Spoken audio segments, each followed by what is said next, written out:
कुमारी क्यों है माता वैष्णो देवी? आखिर कुमारी क्यों है माता वैष्णो देवी, इसके बारे में आज आप सभी लोगों के लिए लेकर आए हैं खास बात। चलिए स्टार्ट करते हैं। स्टार्ट करने से पहले अगर आप चैनल नए देख रहे हों तो ज़रूर एक बार लाइक और सब्सक्राइब कर लें, मेरे चैनल को सपोर्ट करें। चलिए थैंक यू। आगे स्टार्ट करते हैं। माता का अधिकांश स्वरूप सुहागन की तरह पूजे जाते हैं। फिर माता वैष्णो देवी कुमारी कन्या रूप में क्यों पूजी जाती है? इसके पीछे एक पौराणिक कथा है। कथा इस प्रकार से है। त्रेता युग की बात है। दक्षिण भारत के रामेश्वरम में समुद्र तट पर एक सुंदर गांव था। रत्नाकर पंडित यहीं रहते थे। रत्नाकर शिवाजी और माँ आदिशक्ति के बड़े भक्त थे। गांव शहर में रत्नाकर का मान तो बहुत था, पर कोई संतान न थी। रत्नाकर की पत्नी हमेशा माँ आदिशक्ति से संतान की गुहार लगाती रहती थी। उन्होंने लगातार कई वर्षों तक माँ की पूजा अर्चना की। कई सालों तक संतानहीन रत्नाकर की पत्नी का प्रार्थना एक दिन माँ ने सुन ली। वह गर्भवती हुई तो एक रात तक रत्नाकर के सपने में एक बालिका ने आकर कहा, मैं तुम्हारी घर आ रही हूँ, पर एक शर्त है, मैं जो कुछ करना चाहूँ रोकोगे नहीं। पुजारी पंडित रत्नाकर को यह आभास हो गया कि माँ आदिशक्ति के सतरज और तम को दिखाने वाले तीन रूप महासरस्वती, महालक्ष्मी, महादुर्गा ने मिलकर इस कन्या का रूप लिया है। नियत समय पर इस दिव्य कन्या का जन्म हुआ। रत्नाकर का यह भी पता चल गया था कि यह कन्या माँ आदिशक्ति ने धर्म की रक्षा के लिए ही प्रकट की है। रत्नाकर इस भाव से कन्या का लालन पालन करने लगे। तीनों महाशक्तियों के मिलन के स्वरूप उन्होंने त्रिकूटा नाम दिया। त्रिकूटा का स्वभाव जन्म से ही अनूठा था। बचपन से ही वह पूजा पाठ और धार्मिक कार्यक्रमों को देखकर प्रसन्न होती थी। अभी 10 साल में शुरू भी नहीं हुआ था कि त्रिकूटा को यह पता चल गया था कि भगवान विष्णु ने भगवान श्री राम के रूप में धरती पर अवतार ले लिया है। त्रिकूटा ने यह व्रत ले लिया कि वह भगवान श्री राम से ही विवाह करेंगी, अन्यथा आजीवन अविवाहित रहेगी। त्रिकूटा ने अपने पिता से कहा कि वह रामेश्वरम के तट पर रहकर समस्या करना चाहती है। रामेश्वरम के तट पर रहकर कुटी बनाकर तप करना चाहती है। शर्त के मुताबिक रत्नाकर ने उसे नहीं रोका। 10 वर्ष की उम्र से ही त्रिकूटा समुद्र तट पर एक कुटी बनाकर रहने लगी और हनुमान श्री राम को पति मानकर उनको पाने के लिए कठोर तप करने लगी। इसी तरह घोर तप करते त्रिकूटा को बहुत वर्ष बीत गए। सीता हरण के बाद भगवान श्री राम लक्ष्मण के साथ दल बल लेकर सीता की खोज करते हुए रामेश्वरम पहुँचे। श्री राम को पुल बांधने तक यहाँ ठहरना था। भगवान एक दिन विचरण कर रहे थे, तभी समुद्र तट पर तपस्विनी ध्यानमग्न कन्या को देख बहुत चकित हुए। उसे कन्या के ओज और आभा से वह स्थान अलग ही रोशनी से प्रकाशित हो रहा था।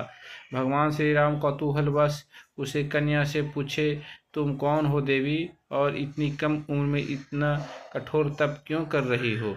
ऐसा क्या अभिलाषा है जिसके लिए ऐसा घोर तप करने को विवश हो? कन्या ने भगवान का विनय पूर्वक प्रणाम करके अपना परिचय पंडित रत्नाकर की पुत्री त्रिकूटा के रूप में दिया। फिर अपनी प्रतिज्ञा बताइए। त्रिकूटा जान गई थी कि उनके सामने साक्षात भगवान श्री राम ही खड़े हैं, इसलिए उन्होंने निवेदन किया कि आप मुझे पत्नी के रूप में स्वीकार कर लें। इस पर भगवान श्री राम ने कहा, यह संभव नहीं है। मैं एक पत्नी रहने के संकल्प से बंधा हूँ। अपनी पत्नी के अपहर्ता को दंड देने के लिए यहाँ तक सेना सहित आया हूँ। त्रिकूटा का यह सुनकर आघात पहुँचा।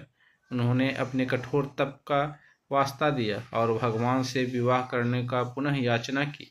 त्रिकूटा ने कहा, प्रभु, क्या मेरा यह तप में वह शक्ति नहीं कि आपको प्राप्त कर सकूं? मेरा तप अभी कम है, तो मैं इसे और कठोर करूँगी और तब तक जारी रखूँगी जब तक मेरी अभिलाषा पूरी नहीं हो जाती। भगवान ने कहा, जब मैं सीता को पता लगाकर लौटूंगा तब तुम्हारे पास आऊँगा। यदि तुम मुझे पहचान लोगी तो मैं तुम्हारे इस बात पर सही निर्णय करूँगा। त्रिकुटा का इस बात से बड़ी प्रसन्नता हुई। उनके तप सफल। भगवान ने उन्हें वरुण का एक आश्वासन दिया। अब उन्हें अपने स्वामी की परीक्षा में उत्तीर्ण होना है। इस प्रसन्नता के भाव से भरकर त्रिकुटा का उत्साह और बढ़ गया। उन्होंने कठिन तप करना आरंभ किया। उनके तप का प्रभाव ऐसा था कि उनकी कुटी के आसपास का पूरा क्षेत्र एक अलग प्रकाश से प्रकाशित होता था। भगवान श्री राम ने रावण के साथ युद्ध कर उसे हराया।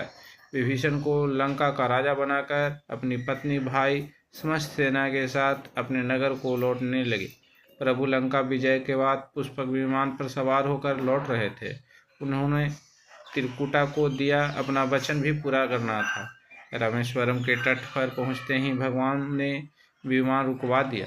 सभी कौतूहल में पड़ गए तो प्रभु ने उन्हें कुछ पल के प्रतीक्षा करने को कहा। उसके बाद वह अकेले ही चल पड़े। सारी सेना भगवान की आज्ञा के अनुसार वहीं ठहरकर उनकी प्रतीक्षा करने लगी। श्री राम ने एक अत्यंत बूढ़े ब्राह्मण का भेष बनाया और देवी त्रिकुटा के पास पहुँचे। प्रभु उनके पास कुछ पल रुके। त्रिकुटा उन्हें पहचान ही न सकी। भगवान ने उन्हें अवसर दिया पर उनकी लीला को देवी त्रिकुटा भाप न पाई। तब भगवान श्री राम अपने असली रूप में आ गए।